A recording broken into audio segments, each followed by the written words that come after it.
Hello, my name is Christina LeVasseur, and I am an SEO consultant. I'm a white female with short to medium dark brown hair, and I'm wearing glasses. I'm recording this video from my home office, which behind me is a picture of Denver's Union Station, and in one corner is a desk with a slim black monitor on it, and in the other corner, a guitar.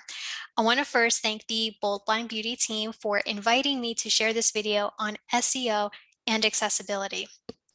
SEO stands for search engine optimization. A simplistic definition is that SEO is what can help your business to appear prominently in search engines, such as Google. And before I get into it, I want to share my journey into accessibility, which began in the middle of 2020. I had at that time signed up for a campaign that matched Colorado business owners with marketers that could provide free marketing guidance. I was paired up with the business owner of an adaptive fashion marketplace to provide her free SEO consultations.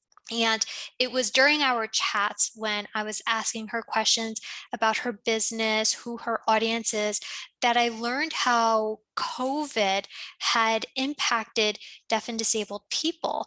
And we were all forced to engage more online, whether it be for work, school, or fun.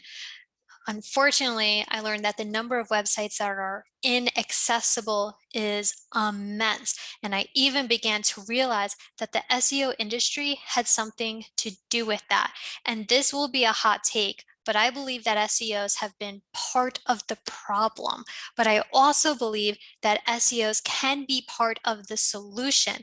We are in a great position to be part of these efforts since we influence several accessibility related fields. And it is my belief that when we prioritize digital accessibility, we just so happen to also help SEO efforts. And that's not always the case when reversed. Some of our SEO recommendations can impact important website elements, which directly impacts accessibility. And because our SEO recommendations have that power, we share ownership and responsibility in the accessibility of those items. Let me say that again. Because our SEO recommendations can impact accessibility, we share ownership and responsibility in the accessibility of those items. And on top of that, it is not enough to provide accessibility related recommendations using popular technical crawlers, Chrome extensions, or tools alone.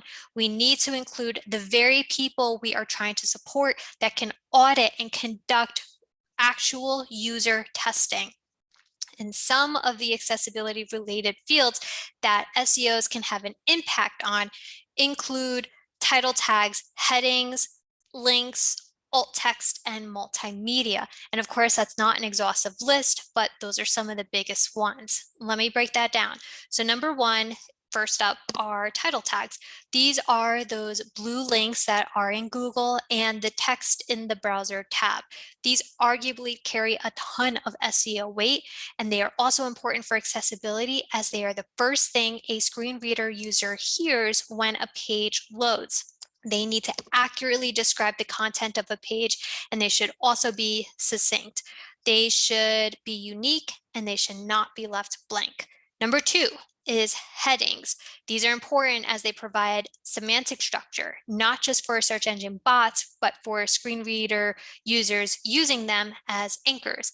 And ideally, there should only be one H1 tag, and ideally, it should be at the top of the page. And they need to make sense and follow a hierarchy.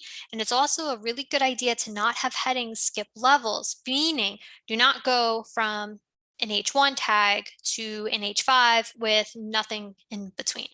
Number three, we have links, whether you're linking to and from a page on your website to another page on your website, or you're linking from your website to a different website.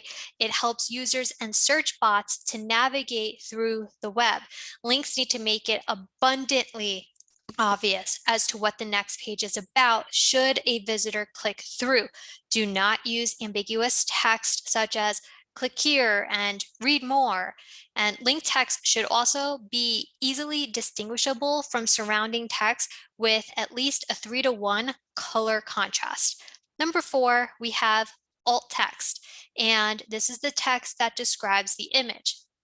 The primary purpose of alt text is for accessibility, not SEO. Screen reader users depend on this field to understand what's in an image and navigate visuals on the web. It needs to be accurate, succinct, and contextual. Do not include visual details that are not presented in the photo for the sake of SEO. And then the final thing for today is multimedia, which includes videos and podcasts. And these are great as they provide another way for visitors to absorb information. And depending on the media being used and when, there are certain web content accessibility compliance levels to follow and media alternatives that need to be included, such as captions or transcripts.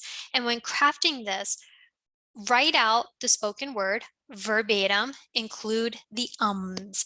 Write out important background sounds such as eerie music or something maybe banging in the distance, and use proper spelling and grammar. So I'm going to end it there to keep this video short, but please note that the advice above is not an exhaustive list of best practices. It is a starting point, and it is my belief that when we truly lead with our users above search engines, we're helping to make the internet more enjoyable for everyone. If you have any questions on the information provided from this video, please reach out to me, Christina at mediasesh.com. That is Christina, CH. Mediasesh is MEDIASESH.com. And I could also be found on Twitter and LinkedIn. Thank you.